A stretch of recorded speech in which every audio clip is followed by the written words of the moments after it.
స్పర్శరేఖలు ఖండన రేఖల మీద ఏ విధమైన సమస్య వచ్చినా రేపు వృత్తాల స్పర్శరేఖలు మరియు వృత్తాల ఖండన రేఖలు అనగా సీక్వెన్స్ గురించి అధ్యయనం చేద్దాం.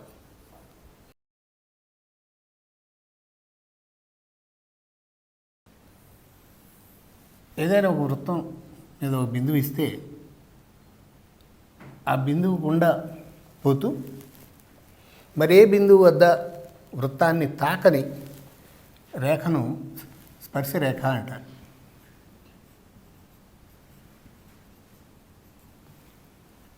అట్లా కాకుండా వృత్తాన్ని రెండు బిందువుల్లో ఖండించే సరళ రేఖని సీకెంట్ అంటారు.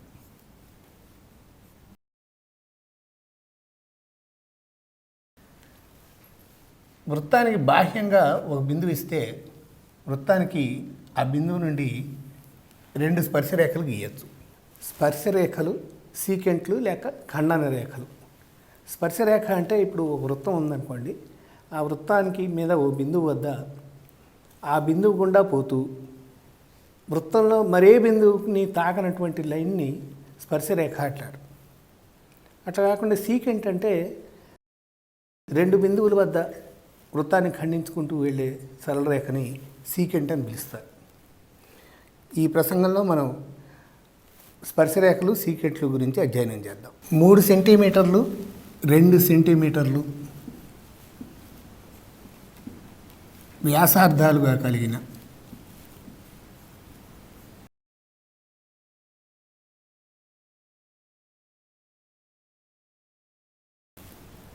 రెండు సకేంద్రీయ, దీన్ని ఇంగ్లీష్లో కాన్సెంట్రిక్ అంటే ఒకటే కేంద్రం, రెండింటికి రెండు వృత్తాలకి ఒకటే కేంద్రం. వృత్తాలలో చిన్న వృత్తాన్ని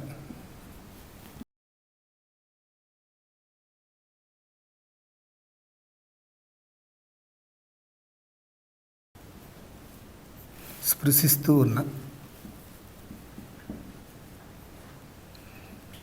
పెద్ద వృత్తపు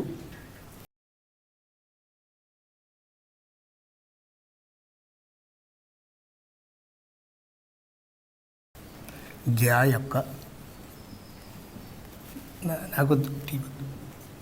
పొడవు ఒకటే కేంద్రం కలిగినటువంటి రెండు వృత్తాలు ఉన్నాయి.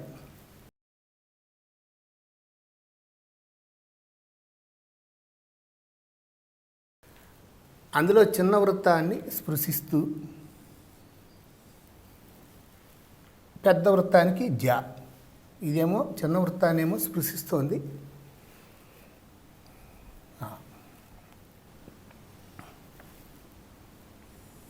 ఇవి కలుపుదాం.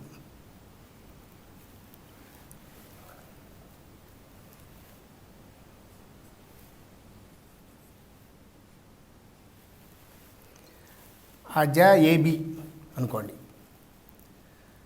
చిన్న వృత్తాన్ని స్పృశిస్తోంది కాబట్టి పి వద్ద స్పృశిస్తోంది అనుకోండి.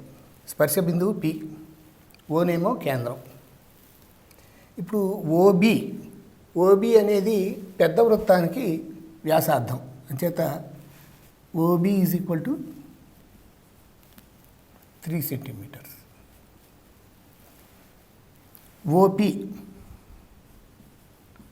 ఓపి ఈజ్ ఈక్వల్ టు, ఇది చిన్న వృత్తానికి వ్యాసార్థం, అంచేత 2 సెంటీమీటర్లు. ఇప్పుడు ఒక స్పర్శరేఖ కనుక్కుంటే ఏబి అనేది స్పర్శరేఖ ఈ చిన్న సర్కిల్కి. స్పర్శరేఖకి స్పర్శ బిందువుని కేంద్రాన్ని కలిపిన వ్యాసార్థం ఏదైతే ఉంటుందో అది లంబంగా ఉంటుందని తెలుసు మనకు. అంచేత ఓపిబి త్రిభుజంలో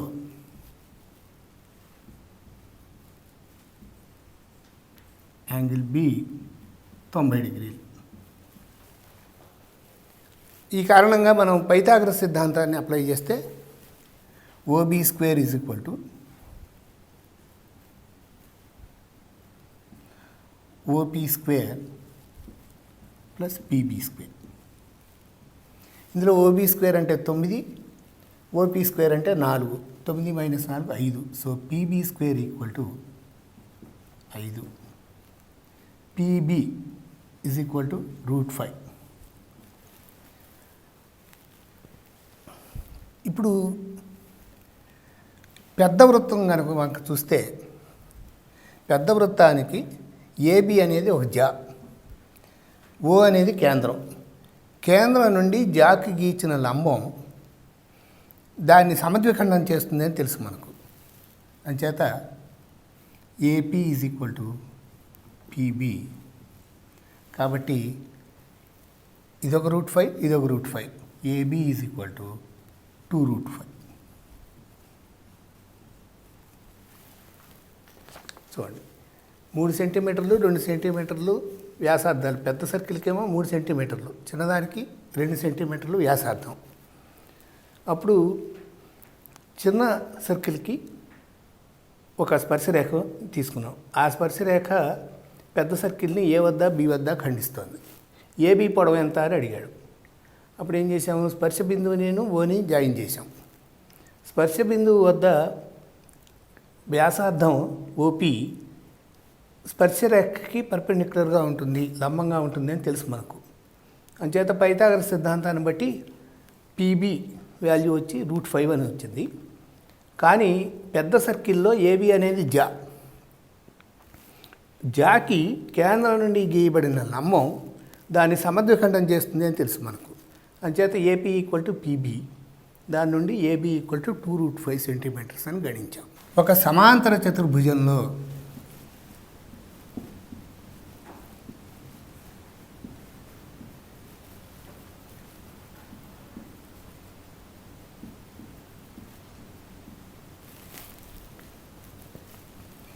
సమాంతర చతుర్భుజం ఏబిసిడిలో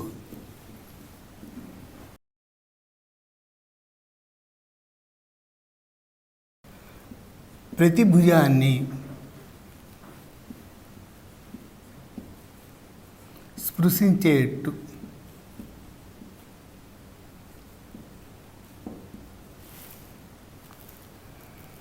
వృత్తాన్ని గీయగలిగితే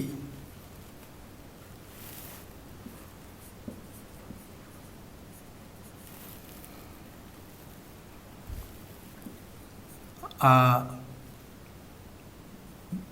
చతుర్భుజం సమచతుర్భుజి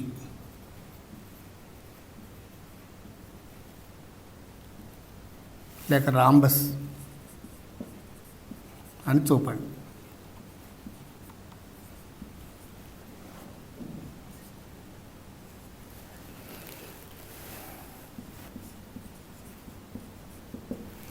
ఏబిసిడి అనే సమాంతర చతుర్భుజం లోపల ఒక వృత్తం గీయగలిగాం. ఏ విధంగా అంటే ప్రతి భుజాన్ని స్పృశించేట్లుగా. సో ఈ స్పర్శ బిందువులు పి, క్యూ, ఆర్, ఎస్ అనుకుందాం. ఇప్పుడు బాహ్య బిందువు నుండి వృత్తానికి 2 స్పర్శరేఖలు గీయగలమని, అంతేకాకుండా ఆ స్పర్శరేఖల పొడవులు సమానంగా ఉంటాయని మనకు తెలుసు. డి నుండి వృత్తానికి గీయబడిన స్పర్శరేఖలు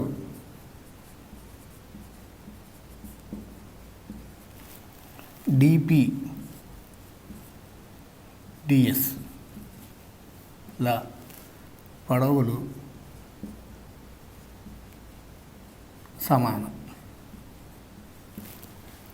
therefore dp equal to DS.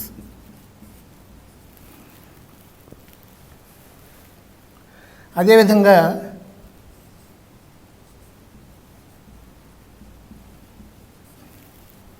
CS equal to CR. CS is equal to CR. DOS COS త్రిభుజాలు ఆర్హెచ్ఎస్ నియమా నుండి సర్వసమానాలు. అందువల్ల డిఎస్ ఈక్వల్ టు డిసి. కాబట్టి DS equal to DC, DS equal to SC, DS equal to SC. కానీ CS equal to CR అని వచ్చింది. DS equal to ఇప్పుడు DA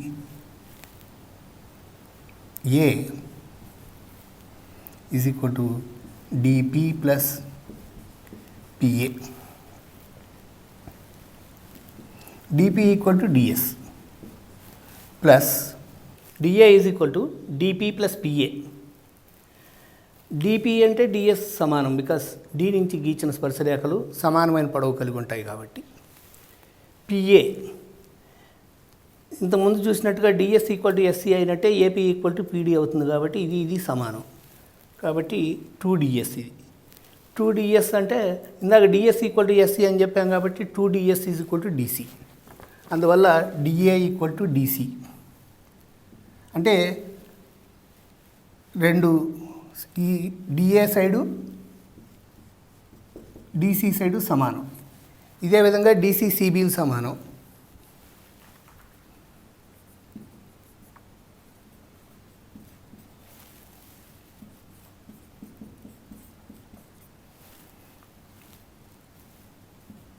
DA is equal to DB. Therefore ABCD ఒక rhombus.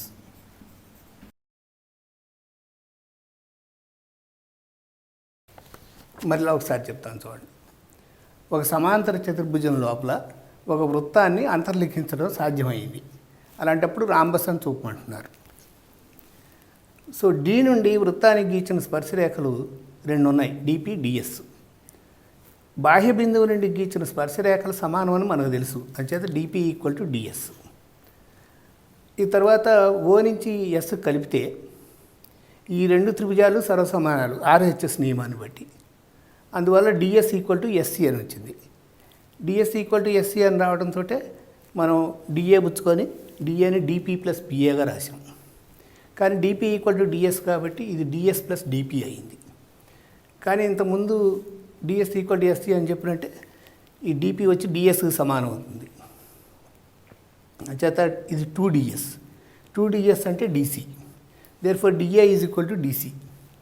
అట్లాగే DC equal to CB, CB equal to BA. కాబట్టి ఇది rhombus. A1, A2, A3 so on AN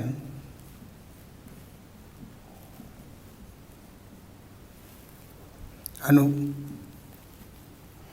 n భుజాలు కలిగిన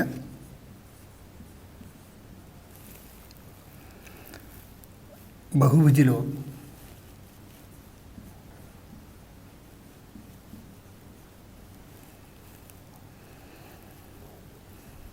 r వ్యాసార్థం కలిగిన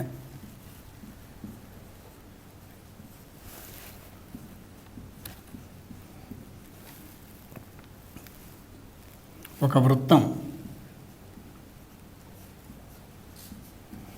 అంతర్లిఖించబడటం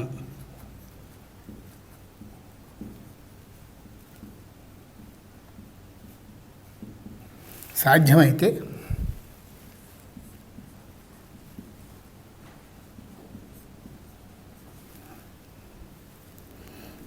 బహుభుజి యొక్క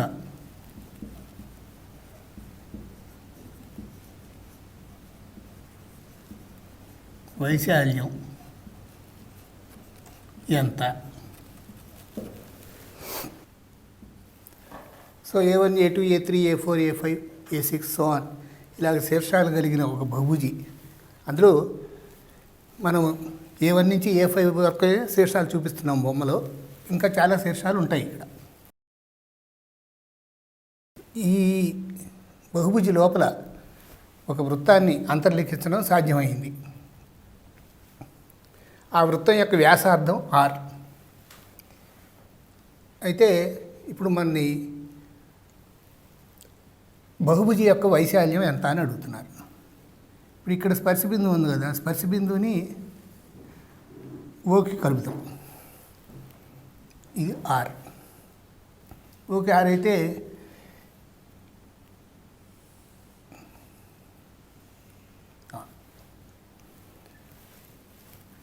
ఇప్పుడు ఈ స్పర్శ బిందువుని కేంద్రాన్ని కలిపాం.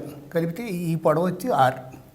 కాబట్టి A1 మన బొమ్మలో A3 A4 ఓ త్రిభుజపు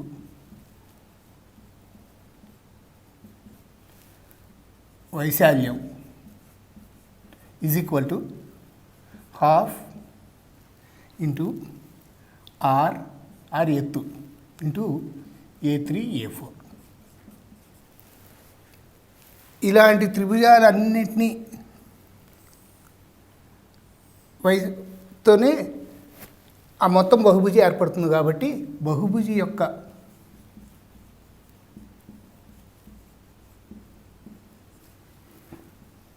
వైశాల్యం is equal to half or into A3 A4 plus A4 A5 plus on plus an minus 1 an plus an a1 plus a1 a2 a1 a2 plus a2 a3. This is equal to half r into బహుభుజి యొక్క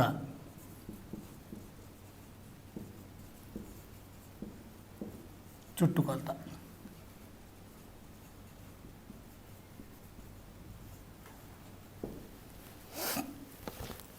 చూడండి, A1 A2 A3 AN అను n భుజాలు కలిగినటువంటి బహుభుజిలో are వ్యాసార్థం కలిగిన ఒక వృత్తం అంతర్లిఖించబడటం సాధ్యమైతే బహుభుజి యొక్క వైశాల్యాన్ని కనుక్కోమన్నాడు. ఇది ఎలా కనుక్కున్నాం ఇప్పుడు మనం అంటే, అందులో ఏదైనా ఒక సైడ్ తీసుకున్నాం, బహుభుజి యొక్క సైడు. ఆ సైడు వృత్తాన్ని ఎక్కడ స్పృశిస్తుందో ఆ స్పర్శ బిందువు నుండి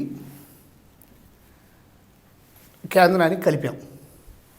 కలిపితే స్పర్శ బిందువు దగ్గర వ్యాసార్థం స్పర్శరేఖకి లంబంగా ఉంటుందని తెలుసు. కాబట్టి మనకు ఈ త్రిభుజం A3 A4 ఓ యొక్క వైశాల్యం half A3 A4 into are. అదే ఇక్కడ వేసాం. ఇలాంటి త్రిభుజాలు అన్నిటినీ కనుక యాడ్ చేస్తే మనకు మొత్తం బహుభుజి ఏర్పడుతుంది. కాబట్టి బహుభుజి యొక్క వైశాల్యం ఈజ్ ఈక్వల్ టు అన్నిట్లోనూ హాఫ్ ఆర్ కామన్ వస్తున్నాం కాబట్టి హాఫ్ ఆర్ ఇంటూ వరుసగా సైడ్స్ అన్ని సైడ్స్. కాబట్టి హాఫ్ ఆర్ ఇంటూ బహుభుజి యొక్క చుట్టుకొలత. అదే బహుభుజి యొక్క వైశాల్యం. కింది పటంలోని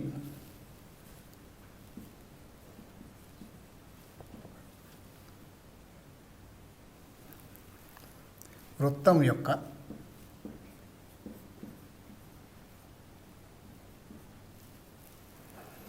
వ్యాసార్థం 5 సెంటీమీటర్లు అయితే 5 సెంటీమీటర్లు మరియు ఏసీ ఈజ్ ఈక్వల్ టు 13 సెంటీమీటర్లు అయితే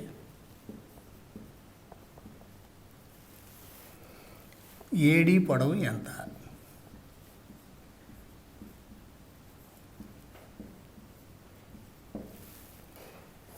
ఏడీ స్పర్శరేఖ కాబట్టి సిడి ఏడీకి లంబముగా ఉంటుంది.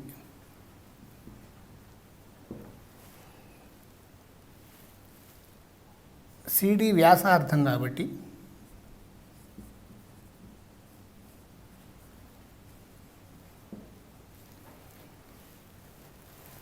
సిడి ఈజ్ ఈక్వల్ టు 5 సెంటీమీటర్లు. ఇప్పుడు పైథాగరస్ సిద్ధాంతం నుండి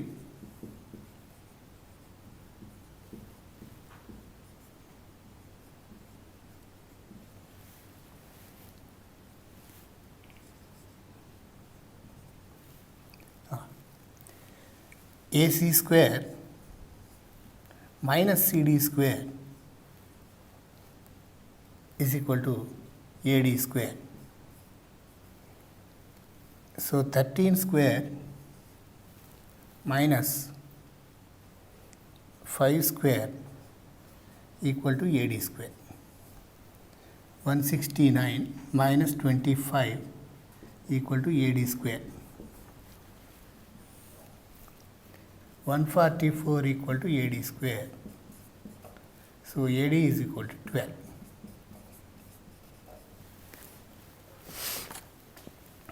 ఇప్పుడు ఏడి వృత్తాన్ని స్పృశిస్తున్నది, సిడినేమో స్పర్శ బిందువు దగ్గర గీచిన వ్యాసార్థం. అంచేత సిడిను ఏడి పరస్పరం లంబంగా ఉంటాయి. అంతేకాకుండా ఏసీ పొడవు 13 అని లెక్కలో ఇచ్చారు, వ్యాసార్థం 5 అని కూడా ఇచ్చారు. కాబట్టి ఇది 5. ఇప్పుడు కర్ణం ఏసీ కాబట్టి AC square minus CD square equal to AD square. దాని నుంచి ఏడి ఈజ్ ఈక్వల్ టు 12 సెంటీమీటర్లు అని వచ్చింది. AB is equal to 2x minus 7, CD is equal to 5x minus 22.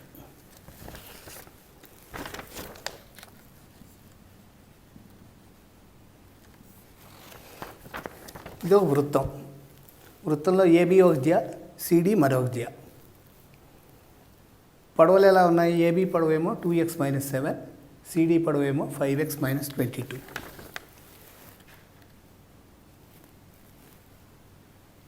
ఇప్పుడు ఏబి సిడి రెండు కూడా వృత్త కేంద్రం ఓ నుండి ఎక్స్ దూరంలో ఉన్నాయి. ఇది ఎక్సే, ఇది కూడా ఎక్సే. అందువల్ల ఏబిసిడీలు వృత్త కేంద్రం నుండి సమాన దూరంలో ఉన్నటువంటి జాలు. వృత్త కేంద్రం నుండి సమాన దూరంలో ఉన్న జాల పొడవులు కూడా సమానంగా ఉంటాయి అని మనకు తెలుసు. అందువల్ల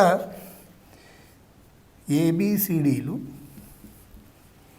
వృత్త కేంద్రం నుండి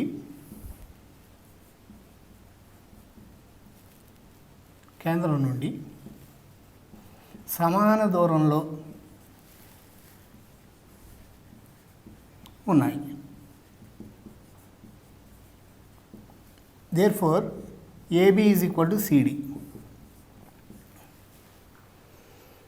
కానీ ఏబి విలువేమో 2x మైనస్ 7, ఇదేమో 5x minus 22. Therefore 2x minus 7 is equal to 5x minus 22. So ఆ 22 ఇటు తీసుకొస్తే 22 minus 7 is equal to 5x minus 2x. అంటే 3x equal to 21. No, 15. x equal to 5. ఈ కొలతలు ఇలా ఉన్నాయని ఇచ్చాడు. మన వల్ల ఈ బొమ్మ చూడంగానే గుర్తుపట్టాల్సింది ఏమిటంటే కేంద్రం నుండి ఏబి అనే జా, సిడి అనే జా సమదూరంలో ఉన్నాయి. సమదూరంలో ఉన్న జాల కేంద్రం నుండి సమదూరంలో ఉన్న జాల పొడవులు కూడా సమానం. అందువల్ల 2x minus 7 equal to 5x minus 22 అవుతుంది. దాని నుండి x ఈక్వల్ టు 5 అని వస్తుంది. 10 సెంటీమీటర్లు వ్యాసార్థం కలిగిన వృత్తంలో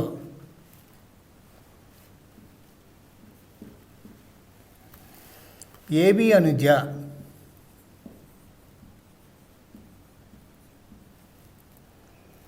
యొక్క పొడవు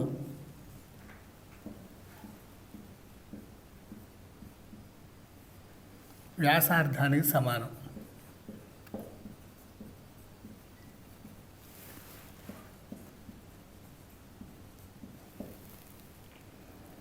కేంద్రం నుండి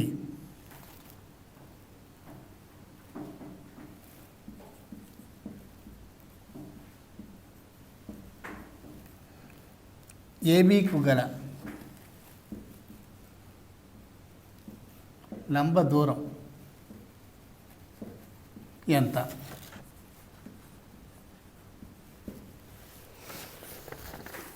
కాబట్టి 10 సెంటీమీటర్ల వ్యాసార్థం కలిగిన వృత్తంలో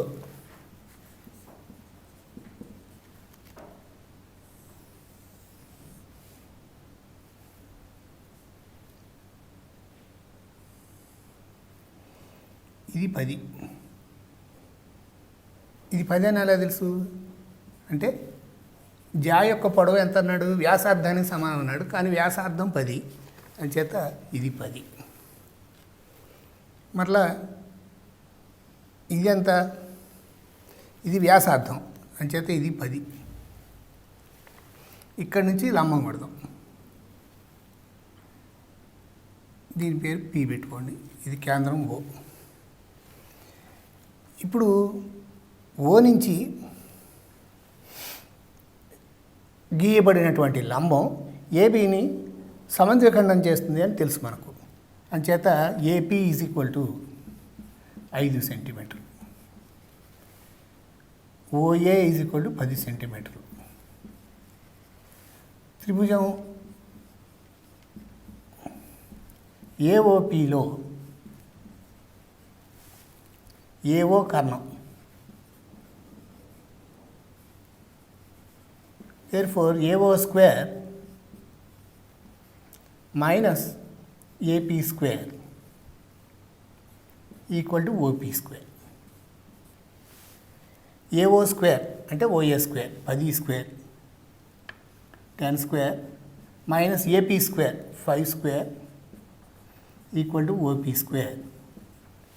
100 minus 25 75 is equal to OP square. OP is equal to √75 అంటే 5√3 సెంటీమీటర్స్.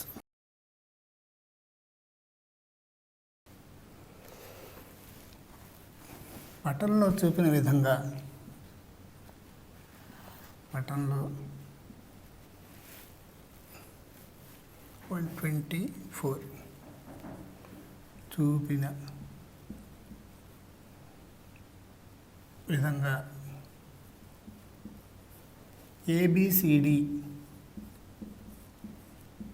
అను చక్రీయ చతుర్భుజికి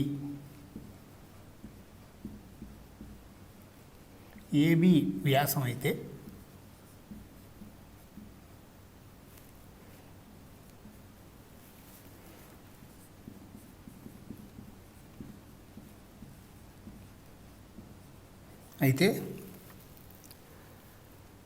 యాంగిల్ బిఏసి ఎంత?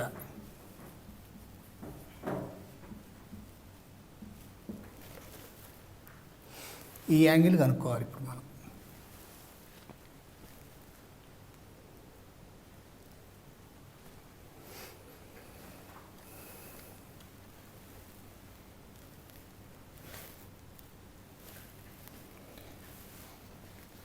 సాధన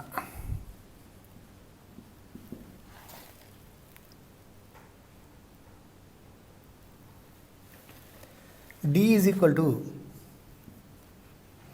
124 డిగ్రీస్ కాబట్టి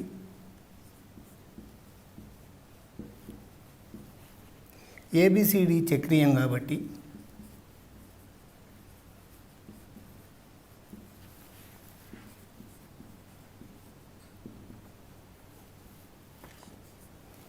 angle B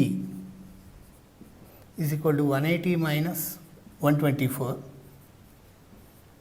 that is equal to 56 degrees.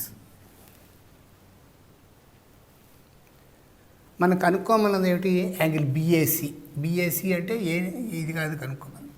BAC అంటే ఏసీ కలుపుదాం, ఇది కనుక్కోమంటున్నాడు. ఈ యాంగిల్ ఎంత? ఇప్పుడు ఈ యాంగిల్ తెలిసింది, ఇది ఎంత? 56. ఇక ఏబి వ్యాసం కాబట్టి ఇంతవరకు ఈ విషయం వాడలాం మనం, ఏబి వ్యాసం అనేది. కాబట్టి అర్ధవృత్తంలోని కోణం 90 డిగ్రీలు కాబట్టి ఇది 90.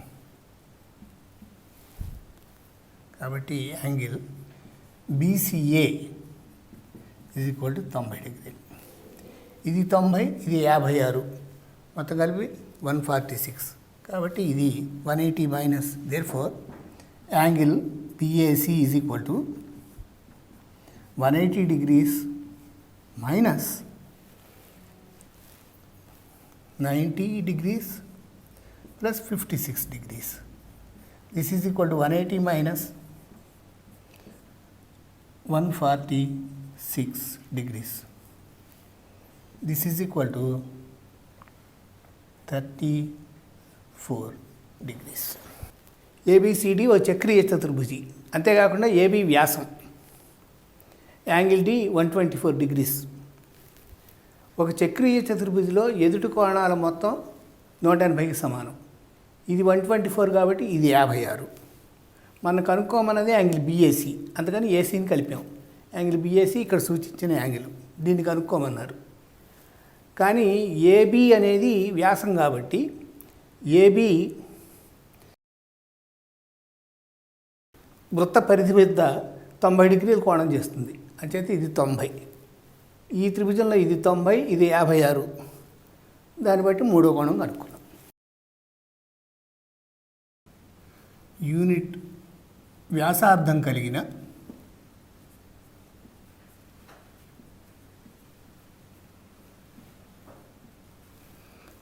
అర్ధవృత్తపు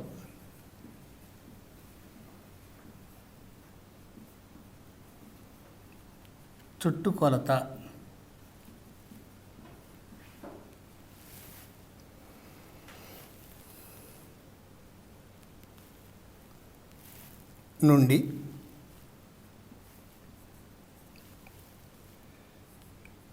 యూనిట్ వ్యాసార్థం గల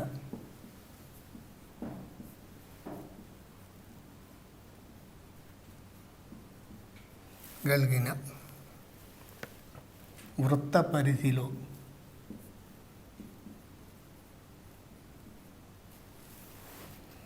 సగాన్ని తీసివేస్తే లభించు సంఖ్యను గణించు.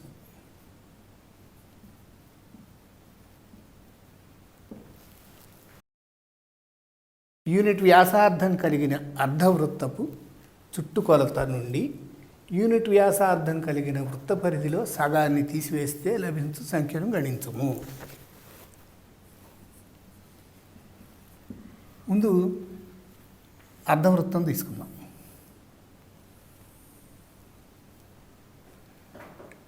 ఇది యూనిట్ అన్నాడు కాబట్టి ఇది ఒక 1. ఇది ఎంత? ఇక్కడ వ్యాసార్థం ఆర్. మొత్తం వృత్తం తీసుకుంటే వృత్త పరిధి ఏమొస్తుంది?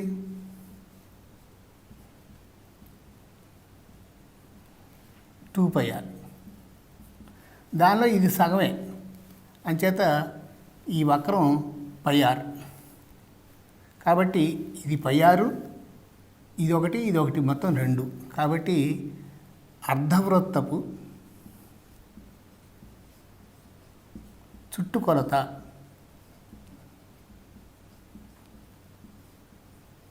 Is equal to 1/2 × 2πr plus 2 πr plus 2. దానిలో ఏం తీసేయమన్నాడు? యూనిట్ వ్యాసార్థం కలిగిన వృత్త పరిధిలో సగాన్ని. వృత్త పరిధి 2πr. వృత్త పరిధిలోని సగం is equal to πr. Therefore, అర్ధవృత్తపు చుట్టుకొలత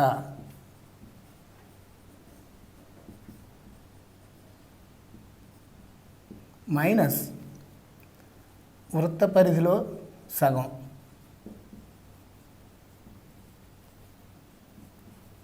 ఈజ్ ఈక్వల్ టు 2 సెంటీమీటర్లు. కాబట్టి మనం కనుక్కోమన్న సంఖ్య 2 అన్నమాట. పిఏపిబిలు ఓ కేంద్రంగా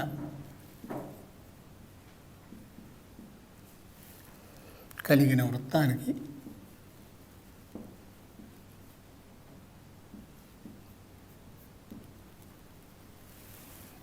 స్పర్శరేఖలై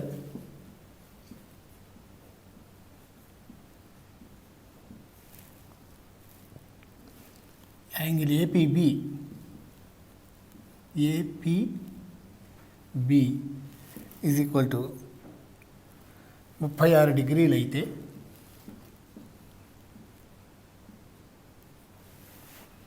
యాంగిల్ ఏఓబి విలువను గణించండి.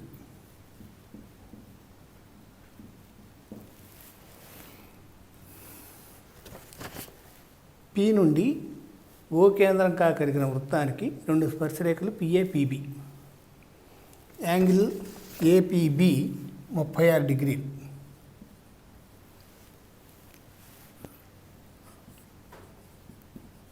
సాధన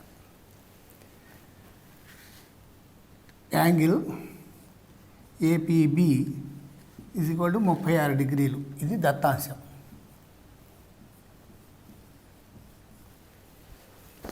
స్పర్శ బిందువు వద్దకి ఇచ్చిన వ్యాసార్థం స్పర్శరేఖకు లంబంగా ఉంటుంది.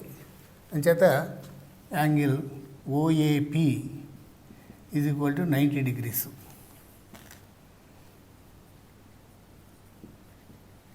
స్పర్శ బిందువు వద్ద వ్యాసార్థం స్పర్శరేఖకు లంబంగా ఉంటుంది.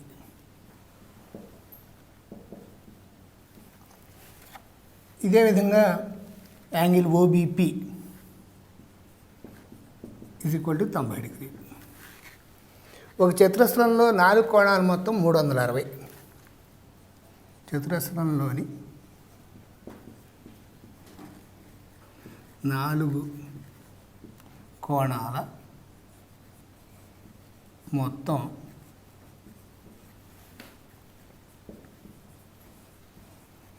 360 డిగ్రీలు.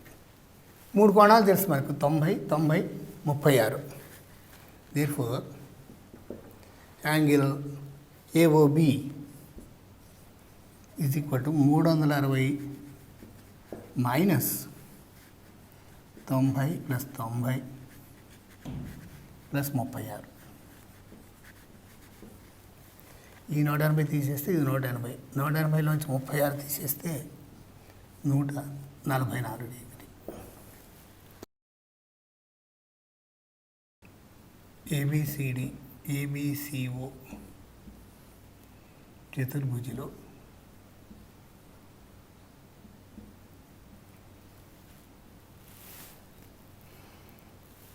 యాంగిల్ బి ఎంత? చూడండి, ఇది ఒక చతుర్భుజి, ఇది ఒక వృత్తం. సో ఈ చతుర్భుజికి ఒక శీర్షం వృత్తం యొక్క కేంద్రమే ఓ. ఇలాగుంది. ఈ యాంగిల్ ఇచ్చాడు, ఈ యాంగిల్ కనుక్కోమంటున్నాడు. ఇది ఎంత అంటున్నాడు. ఇప్పుడు ఇందులో ఇక్కడెక్కడన్నా ఒక డి ఊహించుకోండి.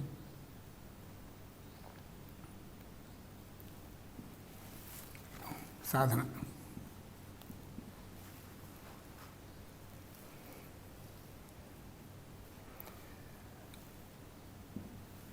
పరిధి మీద,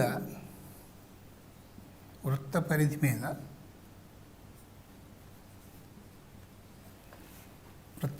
మీద డి అను బిందువును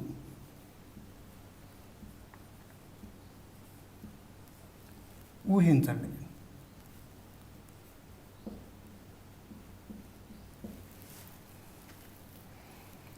ఏబిసిడి చతుర్భుజిలో చతుర్భుజి చక్రీయ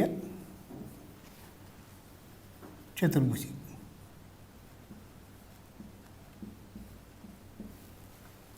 చక్రీయ చతుర్భుజి.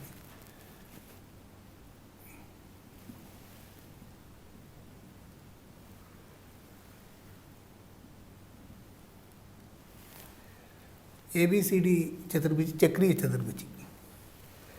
అందులో యాంగిల్ ఏబిసి మరియు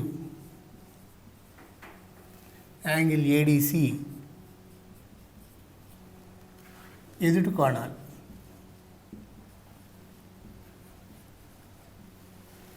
చక్రీయ చతుర్భుజిలో ఎదుటి కోణాల మొత్తం 180 డిగ్రీలు. Therefore angle ABC plus angle ADC is equal to 180.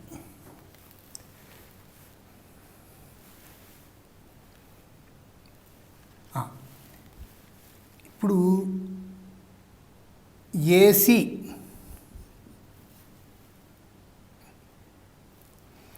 సరళ రేఖ ఏసీ జా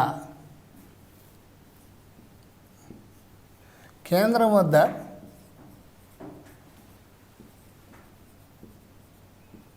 చేయు కోణం 130 డిగ్రీలు. కేంద్రం వద్ద 130 డిగ్రీలు చేస్తే పరిధి మీద ఎంత చేస్తుంది? దాంట్లో సగం చేస్తుంది. Therefore angle ADC is equal to half into 130 డిగ్రీలు, దట్ ఈజ్ ఈక్వల్ టు 65 డిగ్రీలు. Half into 130 is equal to 65 డిగ్రీలు. ఇందులో ఏడిసి విలువ ప్రతిక్షేపిస్తే angle ABC plus angle ADC equal to 180 degrees implies ADC బదులు 65 రాసేస్తే యాంగిల్ ఏబిసి ప్లస్ 65 డిగ్రీలు is equal to 180 డిగ్రీలు. Therefore angle ABC is equal to 180 minus 65, that is equal to 115 డిగ్రీలు. చూడండి, ఇక్కడ ఇచ్చిన బొమ్మ ఇది తర్వాత నిర్మాణం. మనం ఏం చేసాం? వృత్త పరిధి మీద డి అనే బిందువును ఊహించుకున్నాం. ఊహించుకొని ఏబిసిడి క్వాడ్రిలేటర్ని కూడా ఊహించుకుంటున్నాం. అందుకని ఏ నుంచి డికి అలాగే సి నుంచి డికి డాటెడ్ లైన్స్తో కలిపాం. కలిపితే ఇప్పుడు ఈ ఏబిసిడి అనేది చక్రీయ చతుర్భుజి కాబట్టి ఎదుటి కోణాలు మొత్తం 180 కావాలి. కానీ బి దేర్ఫోర్ ఈ angle B plus angle D వచ్చి 180, అది ఇక్కడ రాసాం. ఇక ఏసీ అనేది మనం ఇక్కడ చూపించట్లా. ఏసీ అనే జా కేంద్రం వద్ద 130 డిగ్రీలు చేస్తుంది. అందువల్ల ఇక్కడ అందులో సగం అనగా 65 డిగ్రీలు చేస్తుంది. ఇప్పుడు ఈ చక్రీయ చతుర్భుజిలో 65 డిగ్రీలు ప్లస్ ఇది 180 అనేది ఆల్రెడీ రాసుకున్నాం కాబట్టి దానిలో ఈ వాల్యూ ప్రతిక్షేపించేస్తే మనకు 115 డిగ్రీలు ఏబిసి అని వచ్చింది. సో ఒక వృత్తం, ఆ వృత్తం మీద ఆ వృత్తానికి పి నుండి 2 స్పర్శరేఖలు పిక్యూ పిఆర్ గీశారు. గీశాక ఎస్ అనేది ఆ వృత్తం మీద ఒక బిందువు. ఎలాగంటే క్యూఎస్ ఎస్ఆర్ మధ్య కోణం 70 డిగ్రీలు అయ్యేట్టుగా ఈ కోణం కనుక్కోమంటున్నారు. ఇప్పుడు పిఆర్ అనుజ్ఞ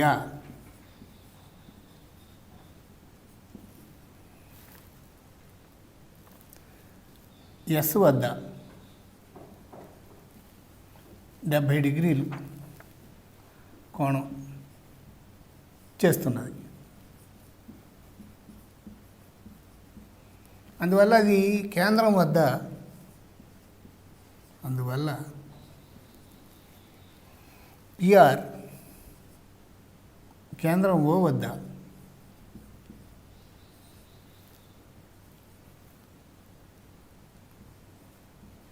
140 డిగ్రీలు కోణం చేయాలి.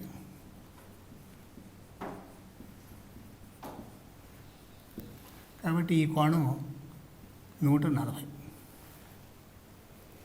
ఇప్పుడు పిఆర్ఓక్యూ చతుర్భుజిలో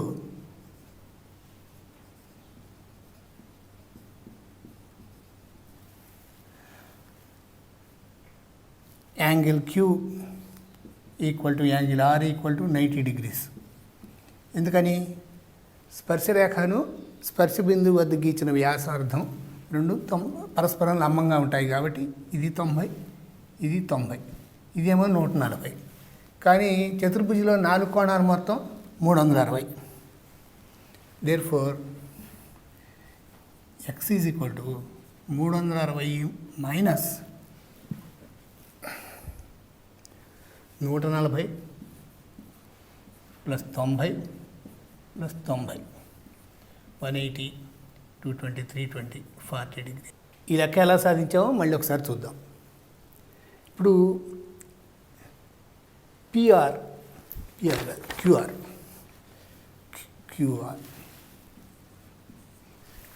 అని ఎస్ వద్ద 70 డిగ్రీల కోణం చేస్తున్నది. క్యూఆర్ అంచేత అది కేంద్రం వద్ద 140 డిగ్రీలు చేయాలి. కాబట్టి ఈ యాంగిల్ 140. ఈ చతుర్భుజిలో ఇది 140, ఇది 90. ఎందుకని? వ్యాసార్థం స్పర్శ బిందువు దగ్గర వ్యాసార్థం స్పర్శరేఖ పరస్పరం లంబంగా ఉంటాయి కాబట్టి ఇది 90. అదే కారణంగా ఇది ఇంకో 90.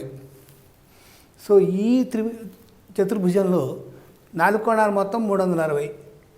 తెలిసిన 3 కోణాలు మొత్తం తీసేసాం దానిలోంచి. 360 మైనస్ 140 ప్లస్ 90 ప్లస్ 90, 40 వచ్చింది. కాబట్టి ఎక్స్ విలువ 40. ఏబిసి త్రిభుజం యొక్క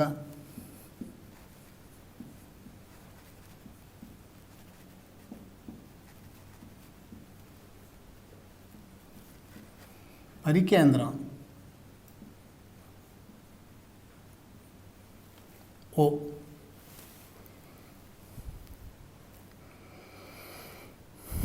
అయి యాంగిల్ ఏఓబి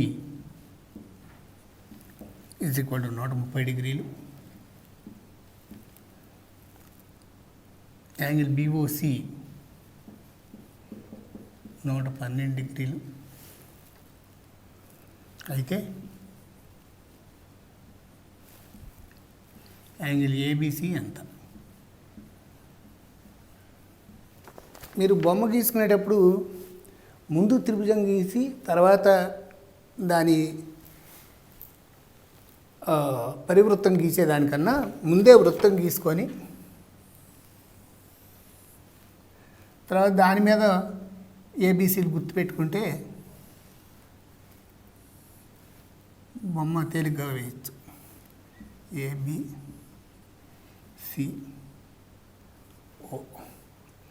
యాంగిల్ ఏఓబి ఇచ్చారు.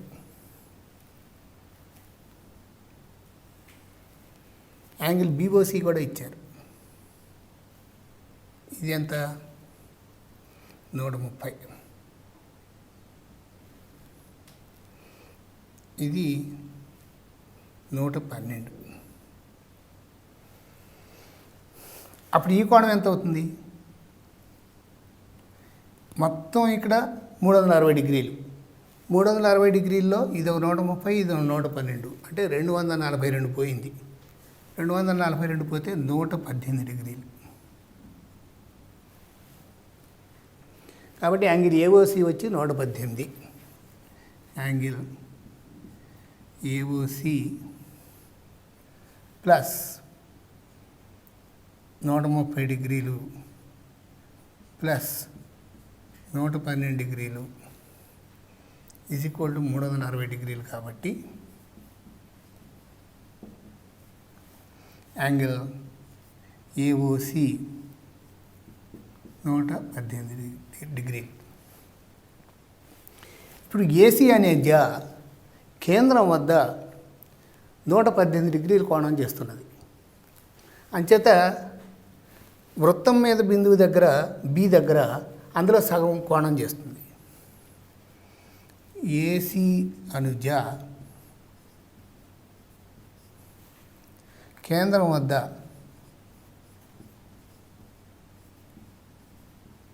118 డిగ్రీలు కోణం చేస్తుంది. కాబట్టి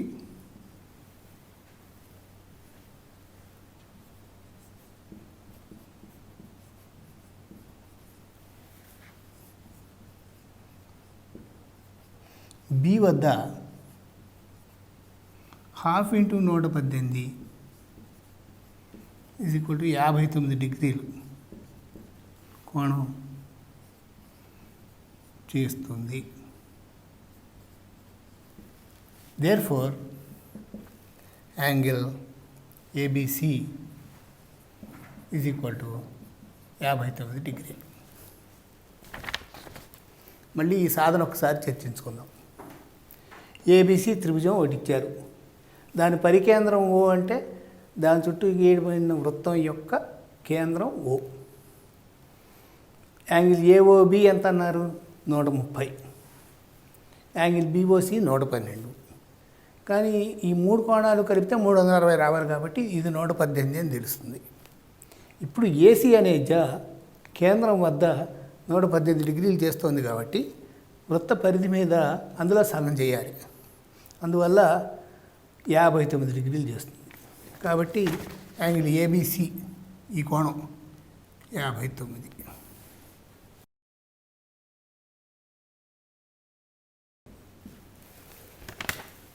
అంటే ఒక వృత్తం ఉంది.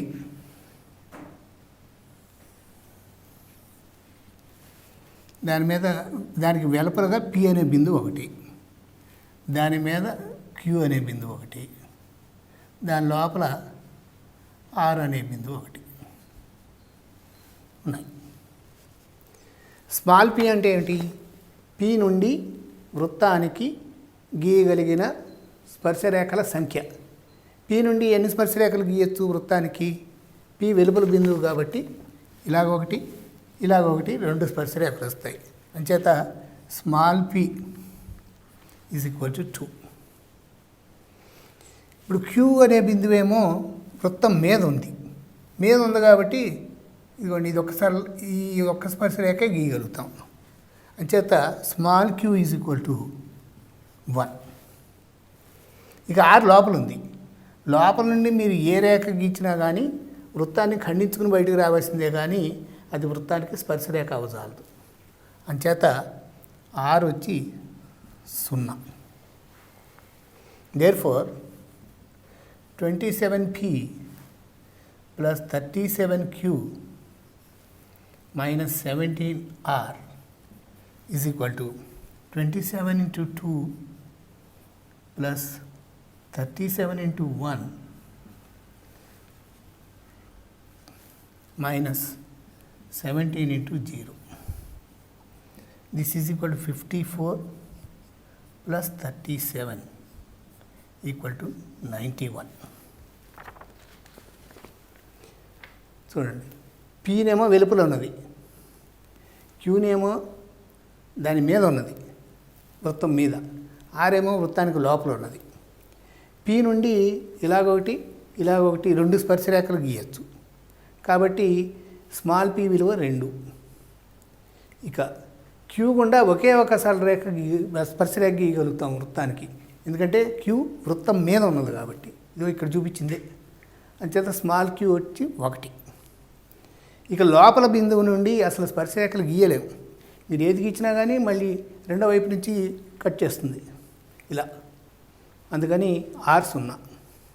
ఆ విలువలు ప్రతిక్షేపిస్తే మనకు 27p + 37q - 17r = 91 అని వచ్చింది. ఈ ప్రసంగంలో మనం స్పర్శరేఖలు, ఖండన రేఖలు గురించి నేర్చుకున్నాం. ఇప్పుడు మనం శాంపుల్గా ఈరోజు సాధించిన సమస్యలు ఎలా సాధించామనేది బాగా ఆకలింపు చేసుకుంటే స్పర్శరేఖలు, ఖండన రేఖల మీద ఏ విధమైన సమస్య వచ్చినా రేపు ప్రవేశ పరీక్షలో చాలా సులభంగా ఆన్సర్ చేయగలుగుతారు.